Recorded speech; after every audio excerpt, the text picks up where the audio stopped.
Bertemu semula kita dalam Aspirasi Cupbreak. Bagi episod kali ini, kita bakal membawa anda semua penonton di rumah melihat semula perjalanan pusingan ketujuh yang dilangsungkan di Litar antarabangsa Sepang pada 19 dan 20 Disember yang lalu. Fokus pada episod ini ialah perlumbaan bagi kategori satu pengeluar Honda-125 Challenge dan juga salah satu kategori utama CP125. Mari kita mulakan dengan melihat aksi di kategori Honda-125 Challenge. Nabil Abdul Rahman memimpin kedudukan keseluruhan selepas memenangi dua perlumbaan sebelum ini, namun masih diikuti rapat oleh beberapa pelumba yang lain. Dengan berbaki dua pusingan lagi, perebutan kejuaraan keseluruhan terbuka luas buat 5 pelumba. Tanpa membuang masa, mari kita saksikan semula aksi perlumbaan pusingan ketujuh bagi kategori Honda-125 Challenge. Pusingan yang ketujuh bermula tentu baik di petak yang kedua, nampaknya yang berlanjut ke hadapan menggunakan Luqman Nur Hakim Wazi untuk ke stekor pertama. Kita lihat kawasan Lita pun di bahagian dalam agak basah sedikit, di luar agak kering.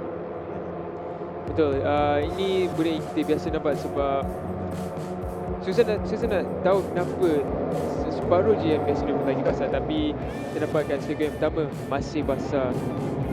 Ya, di sini mereka boleh berhati-hati sedikit untuk semua pelumba, tapi di bahagian belakang tadi kita lihat sebelum ini tidak hujan di stekor 4, 5, 6, 7 dan 8 dan itu memberikan kilometer mereka memecut. Tapi sekarang ni Alif Imran Ahmad Husni yang berada di hadapan nombor 18 Luqman Nur Hakim Wazi. Kita akan berikan tumpuan pada 5 pelumba yang saya sebutkan tadi, nombor 16, 2, 13, 1 dan 11 untuk kedudukan kejuaraan keseluruhan. Pertama Nabil Abdul Rahman yang bermula di petak yang ketiga. Nabil bernombor 16. Dua pelumba terjatuh. Seorang pelumba tadi yang hampir hilang kawalan motosikal, nombor 12 dan berada di hadapan. Dan sekarang kita cari di mana nombor 16, 2, 13, 1 dan 11 kedudukan keseluruhan. 13 yang berada di hadapan tadi adalah Muhammad Iman Hakim Abdul Rahman. Nabil Abdul Rahman adalah pelumba nombor 16. Dia berada dalam kelompok hadapan juga. Ini adalah perebutan untuk kejuaraan dan sudah pasti tamat perlumbaan nanti kita akan lihat perubahan dalam kedudukan tersebut. Nampaknya sekarang IC East dengan Muhammad Ibran, diorang nampak paling selesa atas motor dalam keadaan track yang basah. Dan kita nampak sebagai body position dia semua agak smooth, kan gap dia dengan depan. Kerana terjatuh baru kata mengenai nombor 13 ini. Dia adalah Imran Hakim Abdul Rahman. Dia adalah pelumba yang sedang cuba untuk merangkul kejuaraan. Tempat yang ketiga keseluruhan 83 mata. Dia hanya 9 mata saja di belakang Nabil Abdul Rahman, pendahulu keseluruhan, mana Nabil sekarang ini. Tapi Nabil cabaran oleh Apik Daniel dan Faiz Nazmi. Apik Daniel, Faiz Nazmi adalah pelumba yang berebut kejuaraan dengan 75 mata di tempat yang ke-5. Kedua pusingan lagi akan tamat dalam perlumbaan. Ada 2 pusingan lagi menjadi penentu untuk Nabil Abdul Rahman cuba kejar. Dia berada dalam pelumba yang kedua dan dua pelumba ini memang tidak membenarkan dia keluar berada di hadapan. Betul, sekarang ni Nabil Abdul Rahman dia akan cuba nak sampai ke ICA Safi, tapi sekarang ni ICA Safi setiap pusingan dia dapat membesarkan jarak dia dengan kumpulan yang 3 ni. Sekarang 2.3 antara mereka dan Faiz Nazmi juga Faiz Hafiz. Kita akan masuk ke pusingan terakhir, dua terakhir untuk Nabil Abdul Rahman dan lagi 2 perempuan di sini mengejar berada di tempat yang kedua sekurang-kurangnya untuk mengekalkan kedudukan bagian atas. Nabil dia berada di belakang sekali kerana tidak begitu baik untuk Nabil kerana pencabarnya hanya 25 mata di hadapan IC East yang berada di tempat yang kedua keseluruhan. Dan kita masuk di pusingan yang terakhir sekarang ini, ruang terakhir, dan kita lihat untuk laju Nabil Abdul Rahman dan sekarang dia menggerak langkah untuk naik ke tempat yang kedua.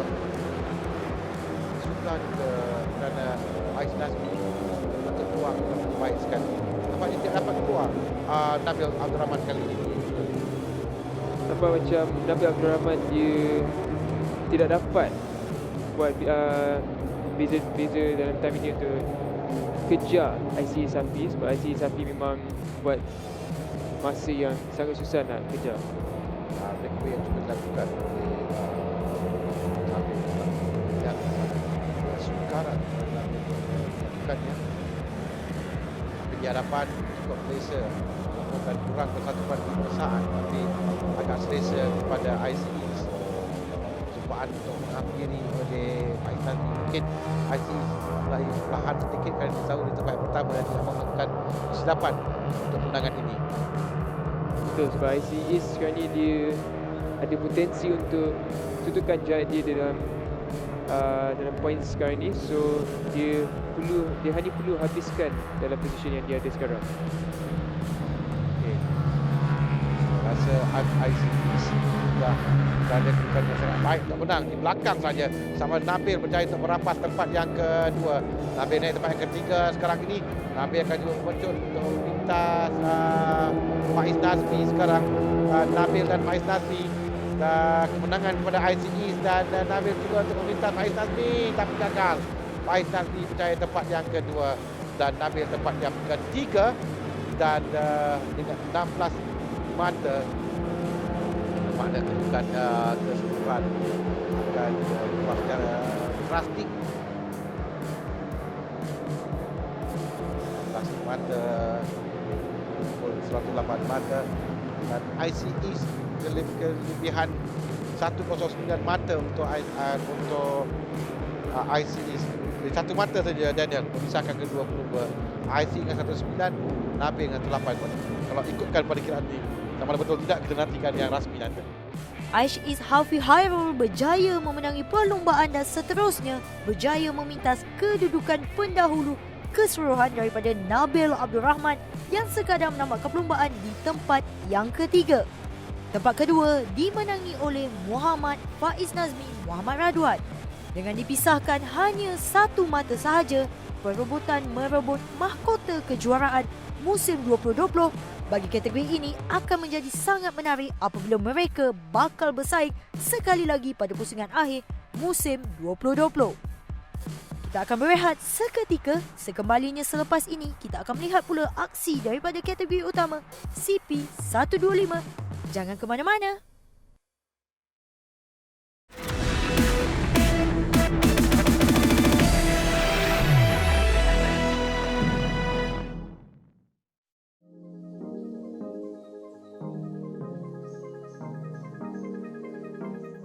Kategori CP125 yang diperkenalkan bagi menggantikan kategori CP115 tampak lebih menarik apabila memasuki dua pusingan terakhir di litar antarabangsa Sepang ini. Sebelum itu, mari kita saksikan sorotan dari sesi shootout yang telah berlangsung pada hari sebelum perlumbaan ini. Kita ada 10 pelumba yang keluar. Ada Zarofa, ada Rosli, Khalid Ashraf, Syafiq Aiman, Ali Daniel, Sultan Aizat, Syafiq Rosli, Muhaimin dan Faris Hafiz. Serta Firdaus Hamdan yang keluar pada pagi tadi. Yang tak ada tapi tengah fight di championship adalah Muhammad Syafiq Rasul. Ya. Dia semalam dia tak dapat qualifying position lebih dari peringkat 11. So dia agak banyak kerja kena buat lah hari ni. Sebab Syafiq Rasul adalah pelumba yang sekarang memiliki tempat yang kedua keseluruhan dengan 87 mata di belakang Syafiq Rosli. Dan Syafiq Rosli ada di dalam ini atau tidak, ia ada dalam ini. Dia ada dalam shootout. Dan bermakna dia akan bermula dari belakang. Tapi kalau kita lihatkan daripada perlumbaan di Litar Sepang ni, dalam 125 ni, dari 11, adakah mungkin untuk ke depan? Saya rasa dia akan ada banyak peluang untuk cepat ke kumpulan yang depan, sebab memang kita boleh lihat tadi pun even Rahimi Nabil Razul, walaupun dia kat belakang dia sampai juga. So kita boleh tahu yang Muhammad Syafiq Rasul ni dia memang laju dekat Litar Sepang. So saya rasa dia boleh sampai dengan cepat. Okey, pada shootout tadi, kita lihat catatan masa yang dilakukan oleh Hafizah Rofa sekarang ini di hadapan. Memang dia bukan masa yang sangat baik. Satu minit 2:20. Cuba dikejar oleh lain pelumba tapi gagal untuk mendapatkan kelebihan untuk memintas Hafizah Rofa. Hafizah Rofa memiliki petak pertama di sini pada perlumbaan minggu lalu. Pada hari Sabtu kerana untuk perlumbaan bagi CP125 mereka ada sekali saja shoot out yang digunakan untuk 2 perlumbaan pusingan ke-7 dan ke-8, sama seperti pada hari Sabtu dan Ahad di mana catatan petak pertama dibawa untuk pusingan yang ke-6. Sebelum kita melihat aksi perlumbaan, saya berkesempatan untuk menemu bual pelumba ketika berada di grid perlumbaan. Saya berada di grid perlumbaan CP125 dan hujan mulai turun dan renyai-renyai dan mungkin akan lebat selepas ini, tapi kita akan bersama dengan pendahulu bagi keseluruhan CP125, Syafiq Rosli. Syafiq, ini adalah perlumbaan yang sangat penting untuk Syafiq kerana Syafiq pendahulu 2 kemenangan berturut-turut. Jadi bagaimana untuk perlumbaan dengan hujan mulai turun ini? Saya akan lebih hati-hati dan tak jangan ambil risiko untuk jatuh dan habiskan race dapatkan poin. Terima kasih Syafiq, dan saya akan bersama dengan seorang lagi pelumba pasukan 1XOX Racing Team iaitu Abdul Muhaimin Roslan, di mana peranan Muhaimin di sini ingin membantu rakan sepasukan untuk mendapatkan kemenangan ataupun juara CP125. Adakah Muhaimin akan menggunakan segala pengalaman untuk membantu Syafiq Rasul menjadi juara CP125? Terutama paling penting dalam perlumbaan ni adalah ambil jaga flat untuk diri saya untuk personal saya, dan kalau saya ada chance untuk podium dan menang, saya akan cuba yang terbaik. So untuk rakan sepasukan saya mendoakan diorang buat yang terbaik untuk diri diorang lah. Saya akan cuba bantu diorang dalam perlawanan kali ni. Yang saya boleh tolong lah, dan diorang akan buat yang terbaik untuk diri diorang sendiri dan pasukan kita orang. Terima kasih Muhaimin, dan kita akan bersama dengan seorang lagi iaitu ini yang berada di kedudukan di tempat yang kedua, rakan sepasukan Abdul Muhaimin Roslan iaitu Syafiq Rasul. Syafiq, ini juga adalah perlumbaan yang sangat penting untuk Syafiq. Jadi dengan hujan yang mulai turun, bagaimana Syafiq? Saya pada race kali ni saya cuba buat sehabis baik untuk mendapatkan poin yang tinggi. Jangan ke mana-mana, selepas ini aksi perlumbaan pusingan ke-7 bagi kategori CP125.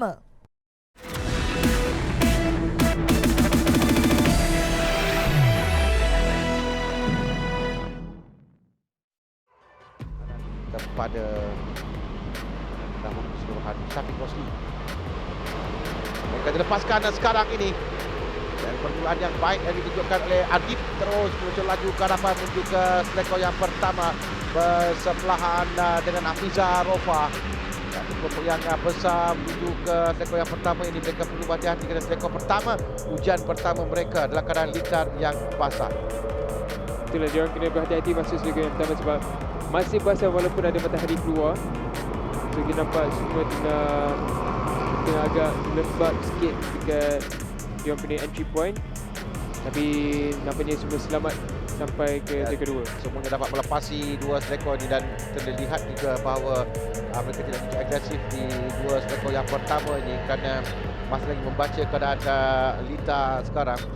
Ada mungkin berubah sedikit, tapi tidak hujan telah pun berhenti, dan sekarang di hadapan Hafizah Rofa di awal perlumbaan. Kita akan lihat nanti sampai 3 pelumba terjatuh di hadapan, dan kita akan pasti 2 pelumba Wawai Pang saya rasa, dan ini yang terjatuh seorang ini adalah Syukran Aizat nombor 50. Syukran Aizat yang terjatuh tapi dapat meneruskan kembali perlumbaan. 2 pelumba, seorang pelumba di belakang terjatuh. Mungkin litar agak licin, ada seorang pelumba yang terjatuh di belakang. Wah, di hadapan pula Hafizah Rofa yang terjatuh. Seorang lagi pelumba yang terjatuh nampaknya. Mungkin kerana litar yang licin, jadi mereka mencuba di situ, tapi ada 3 pelumba. Ada ramai pelumba terjatuh. Ini seorang lagi pelumba yang keadaan dia mungkin litar yang licin. Saya rasa ini bukan pasal hujan, ini adalah minyak dari motor yang tadi Syafiq Aiman. Syafiq Aiman tadi mungkin dah red flag, perlumbaan dihentikan seketika dan kerana ya mungkin juga, tapi kita akan lihat pada keputusan nanti ada apa. Perlumbaan pusingan ke-7 bagi kategori CP125 bermula dalam keadaan hujan dan akhirnya bendera merah terpaksa dikibarkan selepas beberapa insiden berlaku dikuatiri Lita tidak berada dalam keadaan yang baik. Ini memberi lebih tekanan kepada semua pelumba, terutama buat pencabar kejuaraan. Selepas beberapa minit, akhirnya perlumbaan akan disambungkan dengan hanya 6 pusingan sahaja. Kelompok hadapan sebelum kedua pusingan terakhir, dan tidak mustahil untuk pelumba yang berada di belakang cuba untuk kejutan di depan, kerana di awal perlumbaan yang penting adalah untuk mereka mengekalkan momentum, mengekalkan tekanan kepada pelumba barisan hadapan. 22 yang kita lihat adalah Syafiq Rasul berpuluh dari petak yang ke-11. Mereka dilepaskan sekali lagi Hafizah Rofa, Adif Rosli yang kita lihat dua pelumba di hadapan. Masukkan Aizat juga kesemuanya mereka kembali berlumba menuju ke selekor yang pertama sekarang ini. Kita akan lihat di mana 22 Syafiq Rasul akan cuba untuk berada di hadapan menuju ke selekor yang pertama. Kita boleh nampak sekarang ni rider semua nak cuba ambil whole shot masuk turn 1, tapi nampaknya semua still tengah berhati-hati sebab nampaknya condition track mungkin masih basah. Mereka mungkin akan menggunakan satu pusingan pertama ini untuk melihat bagaimana keadaan Lita akan cuba untuk melakukan kelajuan dan mencari racing line yang baru untuk mereka gunakan, kerana litar sepang dan litar yang lebar untuk perubahan motosikal sebegini, dan ada banyak racing line yang mereka boleh, laluan perubahan yang mereka boleh gunakan.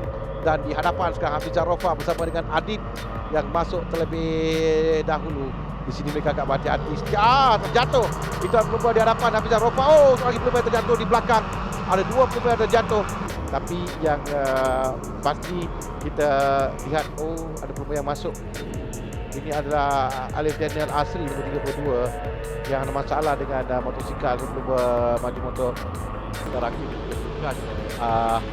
Lama berubah kerana Syafiq, seorang lagi Syafiq di hadapan, kerana dua Syafiq merebut kejuaraan ini, Syafiq Rasul dan Syafiq Rosli.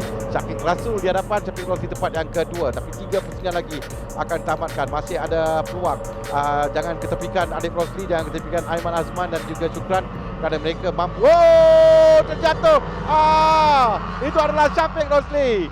Syafiq Rosli yang menjadi pendahulu keseluruhan sekarang terjatuh, dan diberi kelebihan kepada Syafiq Rasul, kerana Syafiq Rasul berada dalam kelompok hadapan untuk dia cuba memenangi perlumbaan ini. Perbezaan 19 mata sebelum ini, jika tiada mata untuk Syafiq Rosli, satu kehilangan yang sangat besar.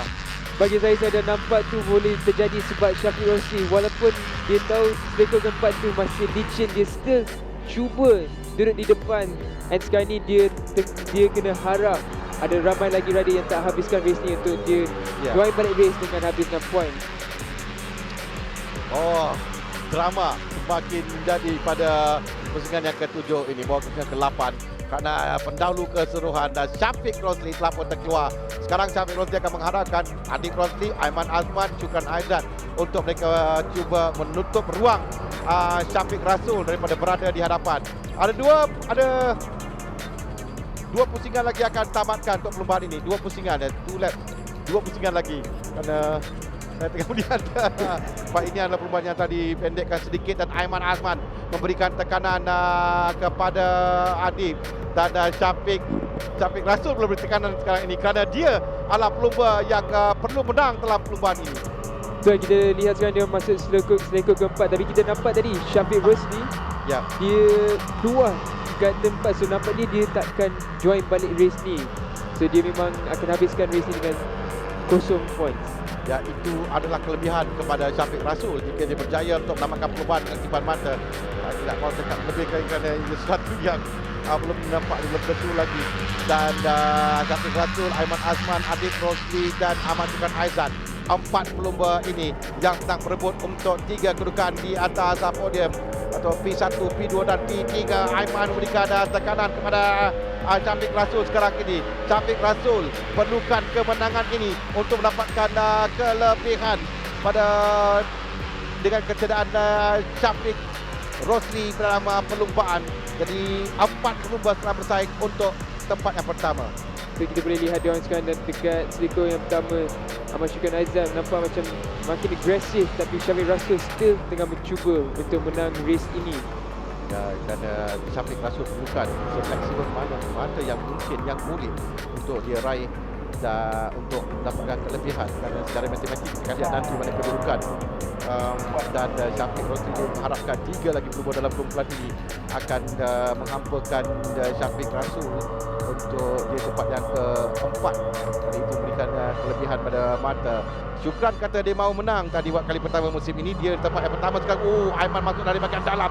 Beberapa selekor lagi. Ini adalah sangat penting di 2 selekor yang terakhir ini untuk berada di hadapan dan membentuk laju, membuka throttle ketika keluar di selekor terakhir menuju ke gasan penaman sekarang ini. Aiman Azman di hadapan. Aiman berjaya untuk meminta. Syafiq, cantik sekali Syafiq Rasul masuk untuk dia berada di hadapan. Mereka akan lagi 2 selekor untuk namakan perlombaan ini. Dengan Syafiq di hadapan dengan Aiman Azman tempat yang kedua. Aiman akan cuba untuk mengejar keluar dari selekor yang terakhir. Aiman dan Syafiq sekali keluar dengan Adib Rosli. Adib akan masuk juga. Adib cuba di bahagian dalam. Adib di hadapan sekali. Adib di depan. Adib Rosli yang berada di hadapan. Adib Rosli berjaya menang dalam perlombaan ini dengan Syafiq Rasul tempat yang kedua, tapi 20 mata yang cukup berharga untuk Syafiq Rasul. Aiman Azman di tempat yang ketiga. Cukup puas hati untuk Adib Rosli berjaya menangi perlombaan ini di saat-saat akhir menewaskan Syafiq Rasul. Keputusan perlombaan pusingan ke-7 ini mengubah kedudukan keseluruhan dan persaingan merebut kejuaraan keseluruhan semakin terbuka luas. Perlombaan dimenangi oleh Muhammad Adib Rosli dari pasukan Yippon Yamaha Wawaipang selepas aksi mengagumkan pada saat-saat akhir menafikan pelumba 1XOX TKKR Racing Team Muhammad Syafiq Rasul dan Muhammad Aiman Azman dari pasukan Hi-Ref SEK Honda Racing. Kini Muhammad Syafiq Rasul mendahului kedudukan keseluruhan dengan berkelebihan hanya 1 mata sahaja dengan Muhammad Syafiq Rosli yang gagal menamatkan perlombaan. Lebih menarik lagi, Muhammad Adib Rosli berjaya merapati 20 meter teratas dengan kini hanya dibezakan 3 mata sahaja. Jadi, kita bakal menyaksikan perebutan 3 penjuru menuju pusingan terakhir bagi musim 2020. Dengan itu, sampai di sini sahaja Aspirasi Kart Break episod kali ini. Jumpa anda pada hari dan waktu yang sama bersama dengan saya, Nasha Ezira.